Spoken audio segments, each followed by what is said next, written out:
जयराम ठाकुर जी।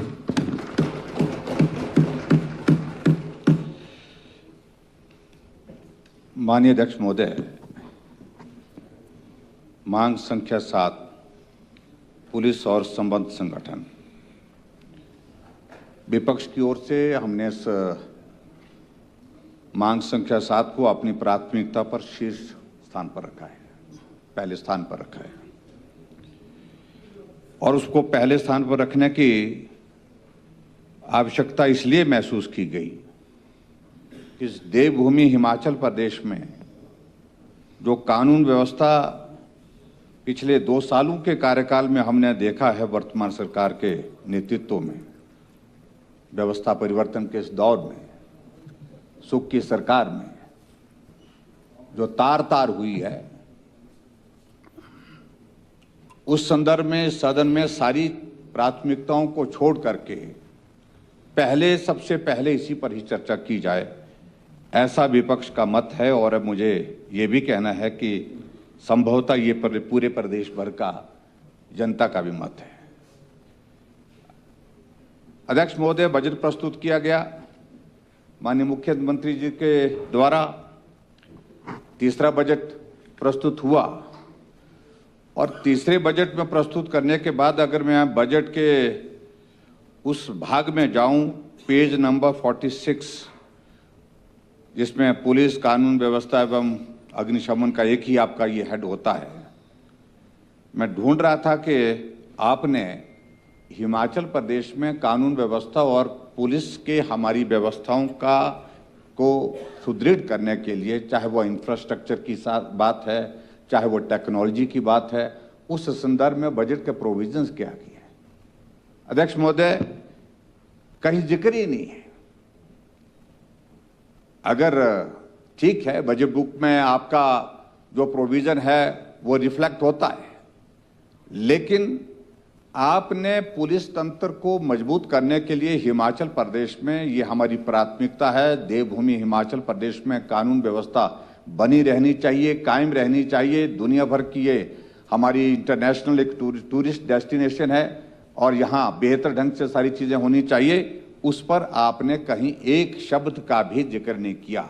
इससे मालूम पड़ता है कि आपकी प्राथमिकता कानून व्यवस्था इस देवभूमि हिमाचल प्रदेश में बनी रहे, ये है ही नहीं। और दूसरा अध्यक्ष महोदय, मैं इस बात को भी कहना चाहता हूं, सीरीज ऑफ इंसिडेंट्स को अगर हम नजर मारे, घटनाएं घटित हो रही है एक के बाद दूसरी, और उन घटनाओं को रोकने में पूरी तरह से असफल है सरकार। और पहली बार मैं इस बात को भी देख रहा हूं अध्यक्ष महोदय, ये चिंता का विषय है कि पुलिस विभाग में भी अधिकारियों के कोऑर्डिनेशन जो है तार तार हुए पड़े हैं, टॉकिंग टर्म्स नहीं है। ये स्थिति कभी इस हिमाचल प्रदेश में हमने आज से पहले नहीं देखी। और कई बार हैरानी इस बात को लेकर के होती है कि जो पूरे प्रदेश के कानून व्यवस्था के लिए जिम्मेवार है, जो अधिकारी, उनसे सलाह मशवरा नहीं होता है सरकार का। निम्न स्तर के अधिकारियों के साथ चर्चा होती है और चर्चा होने के बाद उस पर निर्णय करती है। ऊपर के अधिकारियों को मालूम नहीं पड़ता है, उनको पूछना भी उचित नहीं समझते हैं। और एक आधा अधिकारी तो ऐसा है, एक जिला उनके जिम्मे दे रखा है, और जिला ही नहीं दे रखा आपने तो प्रदेश ही दे रखा है।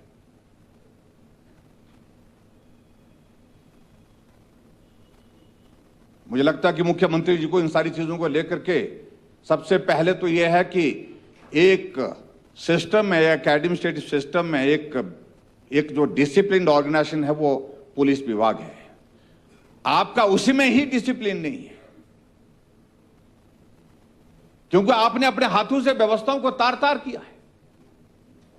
आप कहने की परिस्थिति में नहीं है, क्योंकि उसके लिए जिम्मेवार अगर कोई है तो आप खुद जिम्मेवार हैं। इस बात को आपको स्वीकार करना पड़ेगा। आज से पहले अध्यक्ष महोदय, इस तरह के हालात हमने कभी नहीं देखे हिमाचल प्रदेश में। हम वर्षों से यहां पर काम कर रहे हैं, लेकिन पुलिस में दिखता था ये अधिकारी है, इसके जिम्मे प्रदेश की कानून व्यवस्था है, ये अधिकारी है, इसके जिम्मे पुलिस विभाग में ये काम। यहां मालूम ही नहीं है, पड़ता ही नहीं है। कौन क्या देख रहा है, कौन क्या कर रहा है, मालूम नहीं पड़ता है। ये सबसे बड़ी चिंता का विषय अध्यक्ष महोदय। इस बात को लेकर के हमने जो है इस मांग संख्या 7 को पहली प्राथमिकता में लिया।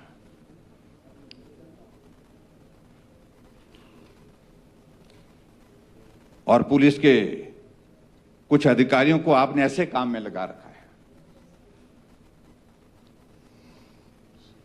एमएलए की सर्विलेंस करो, कौन किससे बात कर रहा है, कौन किससे मिल रहा है, इस पर तो पूरा तंत्र लगा हुआ है।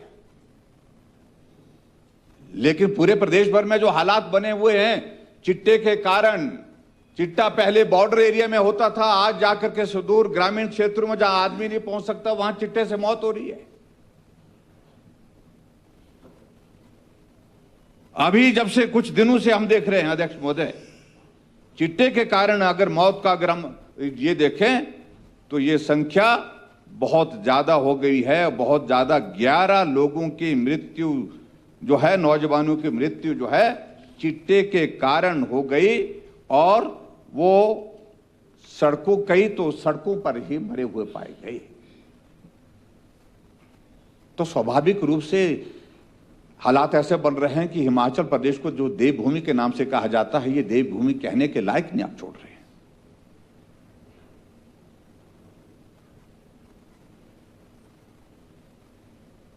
जनवरी से अभी तक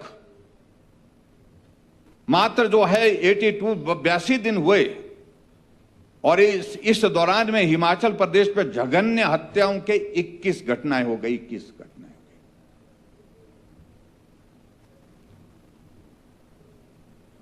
13 लोगों की जो है वो मौत जो है ओवरडोज के कारण हो गई इस दौरान। पिछले 2 साल के कार्यकाल में आपने सुख की सरकार व्यवस्था परिवर्तन के इस दौर में 175 से ज्यादा हत्याएं और 600 से ज्यादा दुष्कर्म और लगभग 2000 चोरियां, डकैती के मामले दर्ज हो पड़े हैं। ये सचमुच में अध्यक्ष महोदय, ये आंकड़ा हिमाचल जैसे छोटे से प्रदेश के लिए चौंकाने वाला है। ये चिंता का विषय है। इस सारे विषय को लेकर के सोचने की आवश्यकता है। आखिरकार ये क्यों हो गया ऐसा?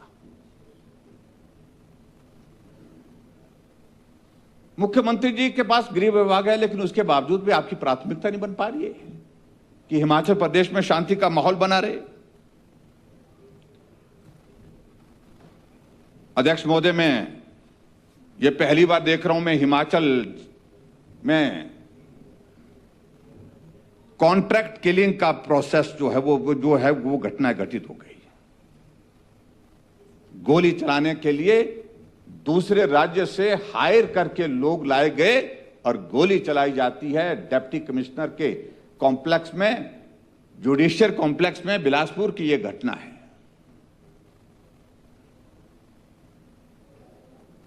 और जब इन्वेस्टिगेशन का प्रोसेस आगे बढ़ा तो कौन लोग उसमें जेल की सलाखों के पीछे गए?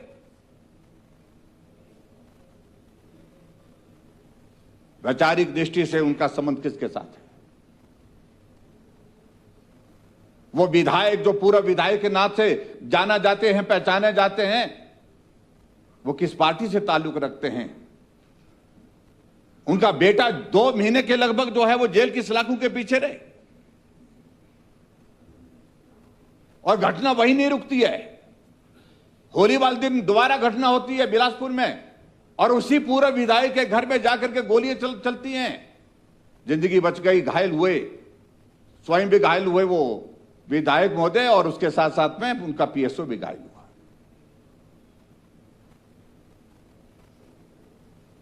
यह हिमाचल में कभी आज से पहले घटित नहीं हुआ था। आज तक किसी विधायक के घर में बाहर से आकर के गुंडे गोली चलाने की हिम्मत करें, जान लेने की हिम्मत करें, यह कभी नहीं हुआ था हिमाचल प्रदेश में। आपकी व्यवस्था परिवर्तन के दौर में यह भी हिमाचल प्रदेश ने देखा है। क्या आपको मालूम नहीं है कि ये सारी चीजें कैसे हो रही है? अभी तक गिरफ्तारियां उस सिलसिले में मेरी जानकारी के मुताबिक जिनकी होनी चाहिए थी अभी उनकी नहीं हो पाई है। लोग लगे हुए पुलिस के पुलिस के अधिकारी लगे हैं, जांच में लगे हैं, लेकिन अभी तक उसमें कुछ गिरफ्तारियां हुई है, लेकिन सही मामले में कौन वो लोग थे, कौन लड़के थे, कौन नौजवान थे वो जो गोलियां चला करके चले गए, और क्या वजह थी जिसके कारण वो गोलियां चलाकर चले गए। ये गैंगवार की स्थिति हमने आज से पहले कभी नहीं देखी हिमाचल प्रदेश में। ये हिमाचल प्रदेश में आज की सरकार में हम खुलेआम इस बात को देख रहे हैं।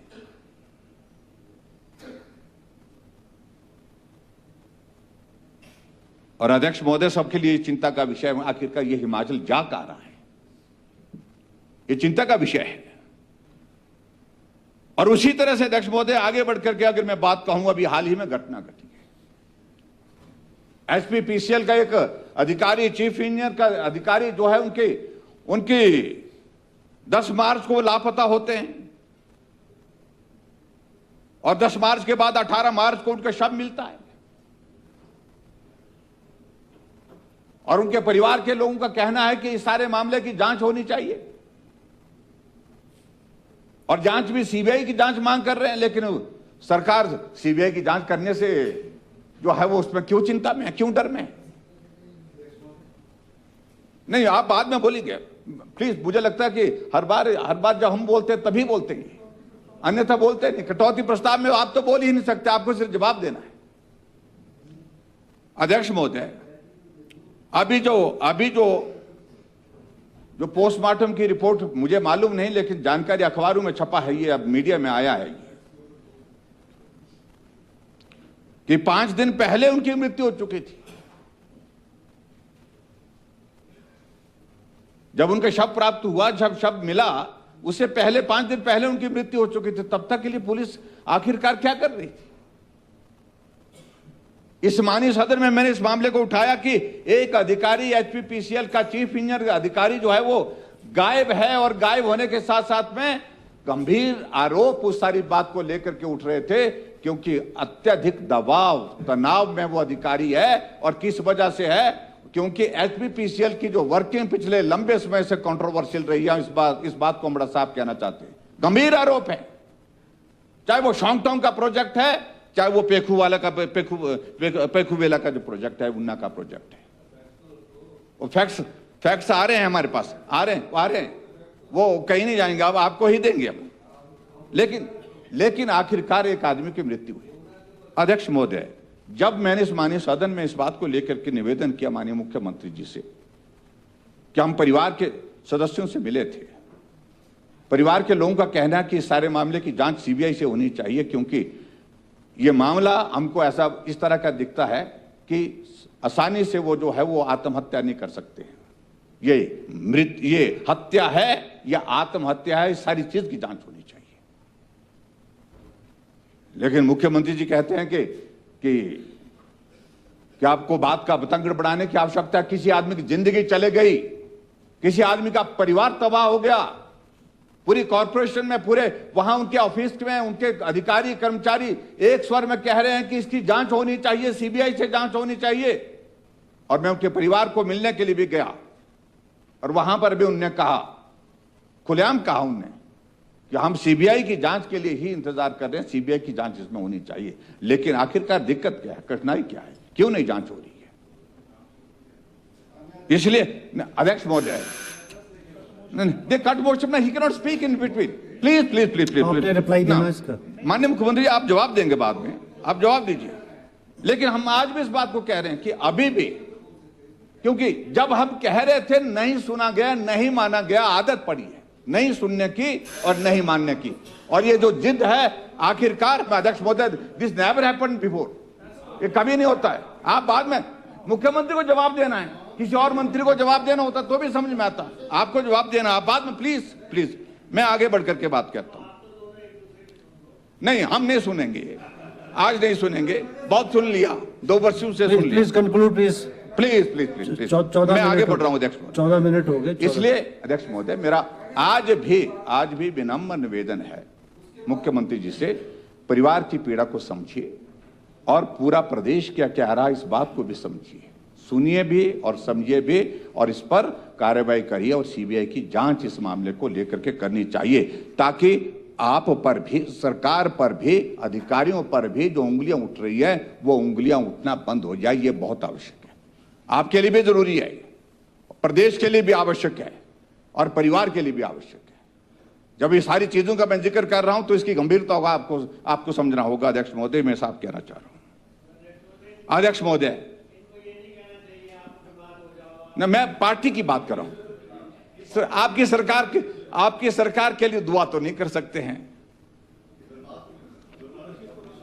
बर्बादी से इनको परेशानी हो रही है, तो इस शब्द को आप देख लें कि आपको, मैं किसी के व्यक्तिगत रूप से नहीं कह रहा हूं, मैं सरकार के बारे में कहना, पार्टी के बारे में कहना। बर्बाद विल बी रिमूव्ड। अध्यक्ष महोदय, आगे बढ़कर के मैं देखूं। और यहां तक देखिए, आपको तो जब वो गायब हुए थे विमल नेगी जी, परिवार को आखिरकार उनको उम्मीद थी सरकार करेगी, लेकिन कुछ नहीं। उन्होंने आखिरकार उन्होंने कहा कि हम 1 लाख रुपए देने की घोषणा करते हैं अगर किसी को उनके बारे में सुराग मिलता है। परिवार के लोगों ने घोषणा की। ये सचमुच में चिंता का विषय है। और आखिरकार अध्यक्ष महोदय, जो वर्तमान जो स्थिति बनी है, ये इस सारे मामले की जांच जो है आप मेहरबानी करके सीबीआई को सौंप दीजिए और आपको उसमें अच्छा रहेगा और सब परिवार के लोगों को भी सेटिस्फैक्शन होगी। फेयर इन्वेस्टिगेशन इसमें हुई है। अध्यक्ष महोदय, ये कानून व्यवस्था का दौर अब से शुरू नहीं हुआ, ये कहां से शुरू हुआ था? चंबा में मनोहर की हत्या होती है, एक नौजवान के 8 टुकड़े कर दिए जाते हैं। जब विपक्ष के नेता के नाते हम वहां पर परिवार को मिलने के लिए जाते हैं, वहां पर 500 पुलिस लगा दिए, रास्ता रोक दिया, हमको कहा कि आप आगे नहीं जा सकते।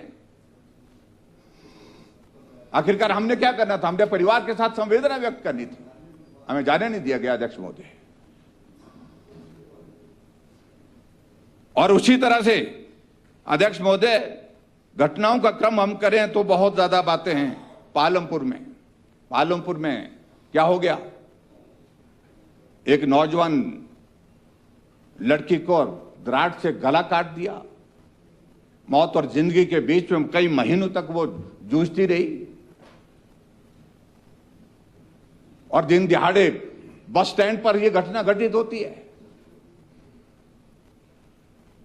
पुलिस वहां पर मौजूद, लेकिन पुलिस ले जाने के लिए, हॉस्पिटल ले जाने के लिए आगे नहीं आई। वहां पर स्थानीय लोगों ने, जो लोग वहां पर थे, वो लेकर के उसको गए। और अध्यक्ष महोदय, आगे बढ़कर के मैं ये भी कहना चाह रहा हूं, पालमपुर में हम गए थे, वहां पर उनके गला रेत करके एक महिला की हत्या कर दी। परमार जी के विधानसभा क्षेत्र में कुसुम लता। अभी तक जांच की बातें तो हो रही है, लेकिन उसके बावजूद भी अभी तक उसमें कुछ हुआ नहीं। और आगे बढ़कर के अध्यक्ष महोदय, मंडी में जहां से हमारा भी संबंध है, जिस जिले से, शहर के अंदर नौजवान मोटर बाइक पे आते हैं और वहां जो गल्ला होता है, जहां सारे दिन भर की कमाई रखता है, एक ढाबे में, और वो प्रदीप को गुलेरिया, मेरा क्लास फेलो, हम कॉलेज में इकट्ठा पढ़े। वो पैसे निकाल देते हैं और पैसे निकालने के बाद सीसीटीवी की सारी तारें निकाल देते हैं और उसके बाद कहा जाता है उसको कि तुम्हारे पास और क्या है। जब उसने कहा कुछ नहीं है, जो कुछ भी है जो तुम लेकर के जा रहे हैं, तो गोली चला दी गई और वो जिंदगी और मौत के बीच में अभी तक भी जो है वो हॉस्पिटल में है और अभी तक पकड़े नहीं गए। वो पुलिस छानबीन कर रही है, लेकिन उसके बावजूद पकड़े नहीं गए नौजवान। वो जो गोली चला करके चले गए, कोई पता नहीं लग रहा, कोई सुराग नहीं मालूम पड़ रहा है। सुंदरनगर में रात को सांस्कृतिक कार्यक्रम नलवाड़ मेले का हो रहा था और उसके पश्चात रात के 10 बजे के बाद वहां पर खालिस्तान के नारे लगते हैं। वहां पर गली में सीसीटीवी में रिकॉर्डेड है वो सारा। ये कौन लोग हैं? पकड़े क्यों नहीं जा रहे हैं आखिरकार? और आगे बढ़कर के अध्यक्ष महोदय,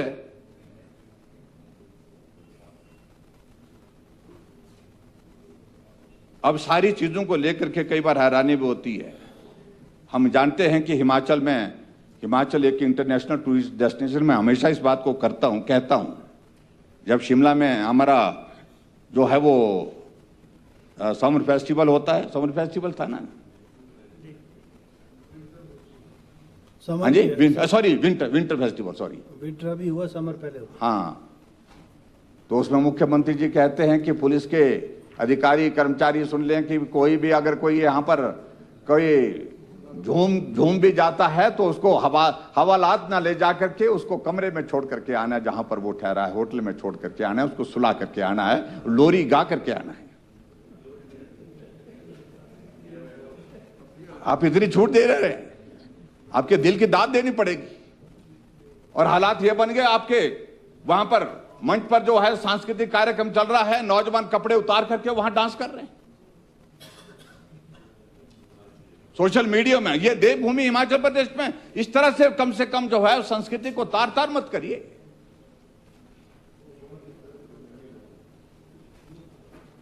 और इसके बाद आगे बढ़कर के अध्यक्ष महोदय,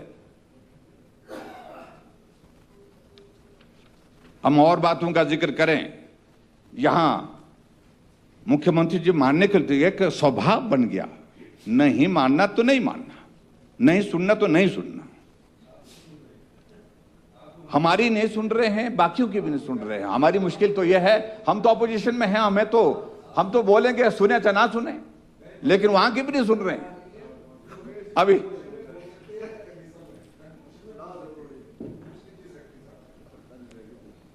नहीं, वो हमने एक न मेरे बाद में बोलिए आप।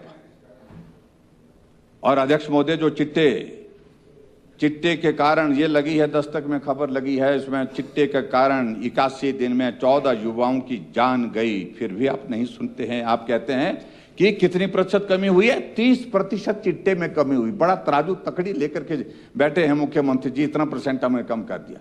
रोजाना नौजवान चौक चौराहे पर मर रहा है, ओवरडोज के कारण मर रहा है, लेकिन उसके बावजूद आप कह रहे हैं कि हमने 30% जो है वो चिट्टा कम कर दिया।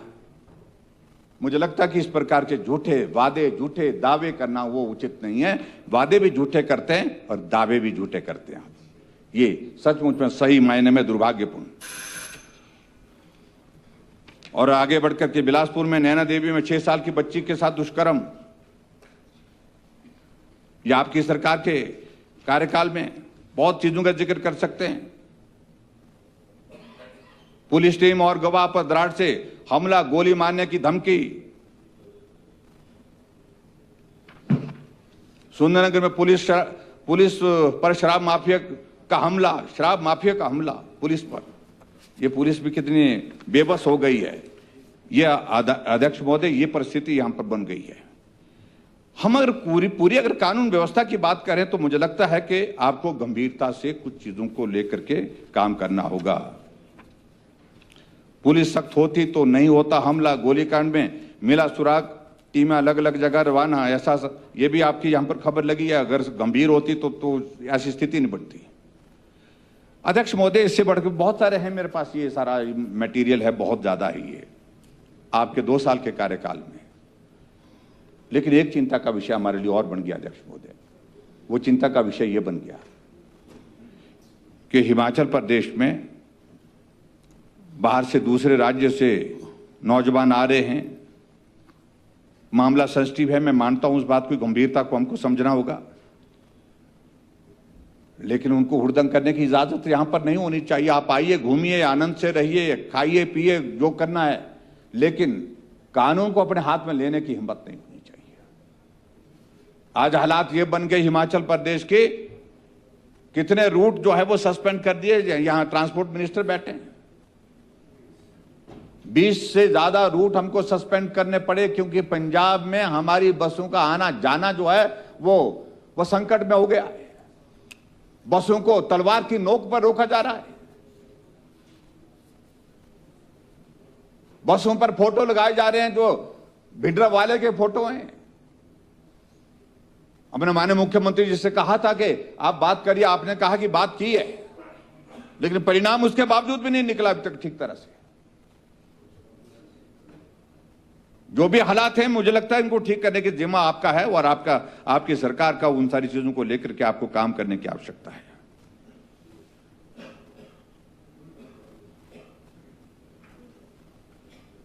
और कई बार मैं इस बात को लेकर के हैरान होता हूं, जब मंडी में जिसका जिक्र कर रहे हैं, जो प्रदीप गुलेरिया की अगर बात कहें, जब उसने पुलिस को फोन किया तो उसको जवाब क्या मिला?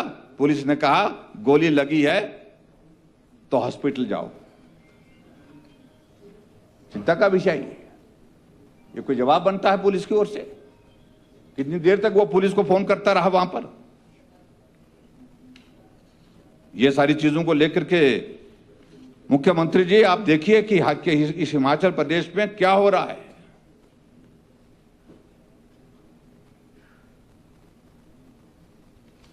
दुष्कर्म की घटनाएं तो बहुत ज्यादा हो गई। गाड़ी से वन रक्षक को घसीटते ले गया तस्कर, चौकीदार को किया अगवा। यह भी आपके व्यवस्था परिवर्तन का हिस्सा है। पंजाब में तोड़ी फिर बसें, यह भी खबर है। और जो खनन माफिया का तो आपको बता रहा हूं मैं, मंडी में एक आईएएस ऑफिसर जो एसडीएम है, वो खनन के काम को रोकने के लिए जाते हैं तो उनके दांत तोड़ दिए जाते हैं। ये स्थितियां हिमाचल प्रदेश में हो रही हैं। इन सारी चीजों को लेकर के अध्यक्ष महोदय मैं यही कहूंगा कि वर्तमान में, हाँ जी, ना हमारे यहां पर बहुत कम है। और दूसरी बात अध्यक्ष महोदय मैं ये कहना चाहता हूं,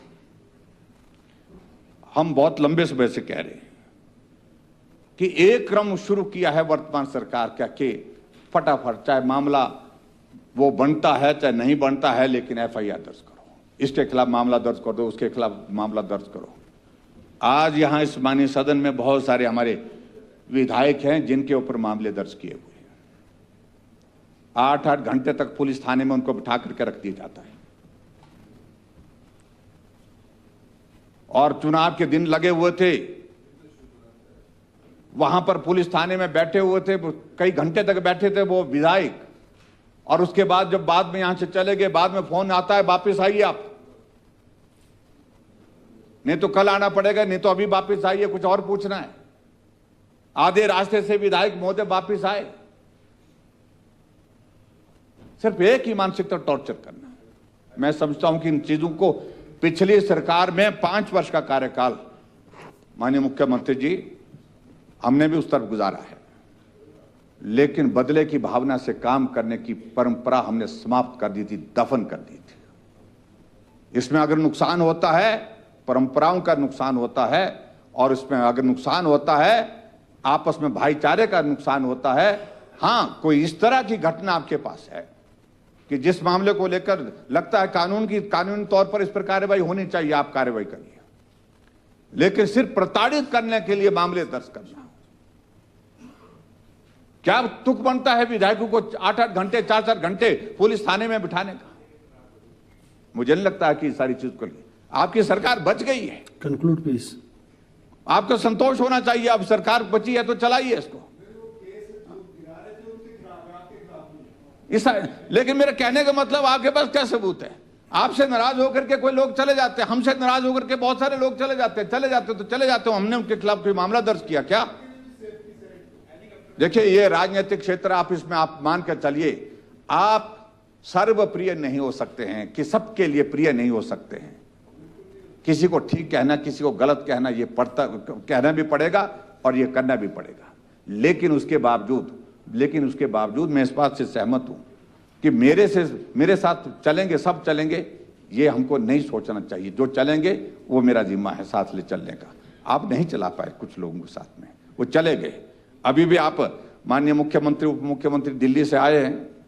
अच्छा होता एक ही जहाज में आते, अलग अलग जहाज में आए, मालूम पड़ा है कि दिल्ली में बैठाए थे। बैठो, बैठ करके बात करो। ये क्या हो रहा है हिमाचल प्रदेश में? आप लोगों की बड़ी वो क्या बोलते हैं वहां पर वो हुई है। मैं उस पर कुछ नहीं कहना चाहता, वो एक राजनीतिक मसला है, उस बात को लेकर के आप करिए। लेकिन कुल मिलाकर के मैं कह रहा हूं कि हालात अच्छे नहीं है। ना वहां सरकार के अंदर अच्छे हैं, ना प्रदेश के अंदर अच्छे हैं। कानून व्यवस्था की दृष्टि से मैं इस बात को मैं जरूर कहना चाहता हूं, इस नशे के खिलाफ जो है आपको सख्त कार्रवाई करने के लिए आगे बढ़ना चाहिए। और जहां अगर विपक्ष की भी इसमें जरूरत होगी, हम भी साथ देने के लिए तैयार होंगे, क्योंकि प्रदेश का हर नौजवान, हर बुजुर्ग, माताएं, बहनें जो इस पीड़ा के दौर में से गुजर रही है वो पीड़ा हमारी होनी चाहिए, इसमें हमको सबको मिलकर के काम करना चाहिए। लेकिन कम से कम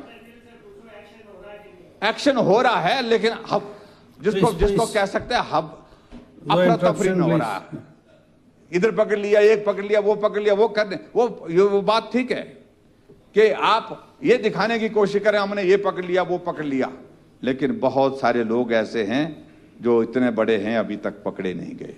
वहां तक पहुंचिए, मेहरबानी करके कार्रवाई करिए, उनके खिलाफ कार्रवाई करिए। हमारी गवर्नमेंट में भी कार्रवाई इस वक्त हुई थी, लेकिन मैं आज चाह रहा हूं कि जिस तरह से हालात बने हैं आज की तारीख में यह आवश्यक है कि प्रदेश में कानून व्यवस्था को ठीक करने के लिए बहुत गंभीर कदम उठाने की आवश्यकता है, और जो पुलिस को स्वतंत्रता काम करने की जिस प्रकार से होनी चाहिए, जिसमें हर बात को लेकर के दखल, वो मुझे लगता कि उचित नहीं है। स्वतंत्र होकर के काम करने का उनको मौका दीजिए, अवसर दीजिए।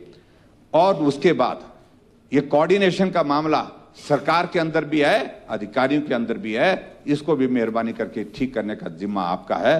नहीं तो ये तार होती व्यवस्थाएं जो है, सारी चीजों को लेकर के आपको नुकसान होगा। मैं ये जरूर कहना चाहता हूं, इसलिए अध्यक्ष महोदय मेरा यही कहना है कि हिमाचल प्रदेश में जो आपने जो बजट प्रस्तुत किया है, उस बजट प्रस्तुत करने में हम देख रहे हैं ना पुलिस के इंफ्रास्ट्रक्चर को स्ट्रेंथन करने का आपके बजट प्रोविजंस किए हैं, ना मॉडर्नाइजेशन के लिए बजट प्रोविजंस किए हैं, ना उसके साथ साथ में आपने जो है वह टेक्नोलॉजी को और ज़्यादा बेहतर करने के लिए कदम उठाने की बात कही है, ना ही उनके मोराल को उठाने के लिए, मजबूत करने के लिए जो है कोई कदम उठाए हैं। आपने पुलिस विभाग को भगवान भरोसे छोड़ दिया, और भगवान भरोसे तो पुलिस विभाग को नहीं प्रदेश को ही छोड़ दिया है। ये सचमुच में दया का एक जो है एक बहुत बड़ा एक विषय है हम सब लोगों पर। मैं इतना जरूर कहना चाहता हूं अध्यक्ष महोदय कि जो आपके यहाँ हिमाचल प्रदेश में जो बिगड़ती कानून व्यवस्था, उसके लिए सरकार गंभीरता से प्रयत्न करें। आपने समय दिया अध्यक्ष महोदय, आपका बहुत बहुत धन्यवाद।